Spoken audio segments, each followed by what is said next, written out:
Batman Superman issue 8, Joshua Williamson writing with Nick Darrington on the art. So last issue, Zod threw the bottle city of Kandor into the Lazarus pit, and we had all these mini Kandorians flying around.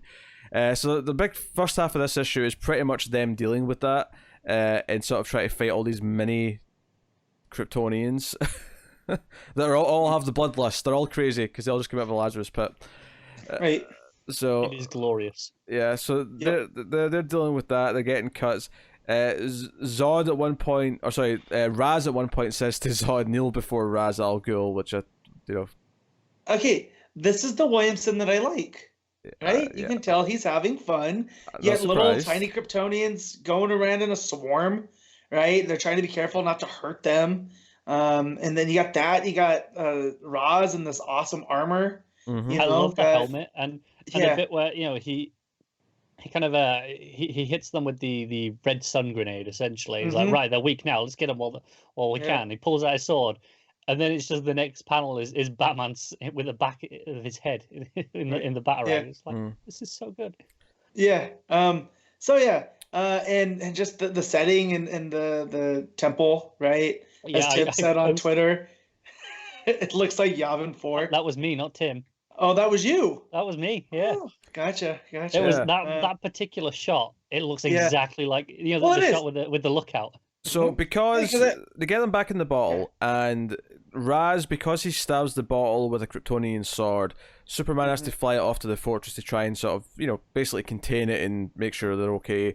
But we find out this kind of like mini little twist is that Zod actually didn't have all the Kandorians in that one bottle. He put half of them in a different bottle. So there's now there's 2 bottle cities of Kandor basically. The other half are going to be with Zod on his planet, who he kind of does accept. He keeps the peace treaty essentially with Superman. He's like, look, I'll uphold my end of the deal. I'll stay in my planet and cause no trouble. Because he says that to Batman. Also, Raz is pissed because Batman essentially saves his life because Zod was going to kill Raz.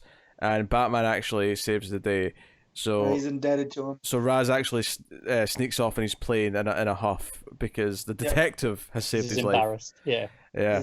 So that's pretty much that. There's a little bookend with Zod as a kid being told by his father, being explained why Kandor is important to the Zod family, and it ends with Zod explaining to his son. He's about to start saying the same story as to why it's important to the House of Zod. And I love that because of the split between Zod and Kal, and that he doesn't think Kal should be the sole arbiter of the Kryptonian legacy.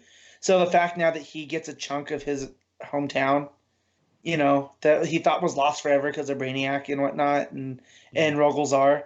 So I love that theme throughout this. Is like, his whole plan was just to have a chunk of Kryptonian's legacy himself. So I really like that. Yeah, and again, I love this place that we're in with Zod, with this uneasy truce. Because this has been going on for a few years now. Did it start in Howlin' Pals, or was it going on before that? It was before that because it's when they came. It was during the Jurgen stuff, I believe. That's when they got Jakul, and then they went on Howlin' Pals. Yeah, you're right. That whole thing. That is it. Yeah. I kind of love this whole Jakul bit of like it's not Krypton, but you can do what you want and rule as you see fit. But he's not being a dictator there. He's not just being that. He genuinely wants to recreate a society for Krypton. And that's why I like the split of him and Roz. Is like, Roz is a genocidal maniac, but at the end of the day, he's trying to save the planet. He has just his methods, and so I like that Superman's Roz is Zod, right? At any time, he can be a villain or he can be an ally, and you'll never know. And so, and I like that that's where they're establishing Zod here. Yeah, no, there was honestly, I think I like the first part of this 2-parter a little bit more, but not by much. Like, I think all of the ideas were interesting in the first part, so that's where all the excitement of, they're doing mini Kandorians, they're doing, bottle of Kandor get the Lazarus pit because Zod's pissed that Rogolzar killed them. Like, all of that was just such great ideas. This issue is like, okay, we're just sort of capping it all off, but all the ideas were introduced last time, so it wasn't as exciting in terms of discovery, but... Yeah. But as I said last time, Darrington's art is goddamn perfect. Yep. It's I good. love it so much. I like it as much it's hard to find fault. Yeah, I like it as much as Marquez's art, though. It's definitely still a step down for me. It's different, but it has almost the Silver Agey bent to it. You know, like Superman and Batman are both very square jawed, and so it fits like this. I don't want to call it a throwaway, but it feels like just a Batman Superman adventure, and it doesn't have the same importance that the Marquez stuff did. It feels timeless, I think. Yeah, there you go, timeless. Like there's a panel early on with Superman breaking through a wall, and it just looks fantastic. And you know, I love Marquez's art. I think it's brilliant. You know, I've praised every single issue he was on. But it's not that I say this is better. I think they are both equally good at what they're doing. But this speaks to me more on a taste level. Yeah. Yeah. All right. What are you giving it, Matt? I'm gonna give this an 8.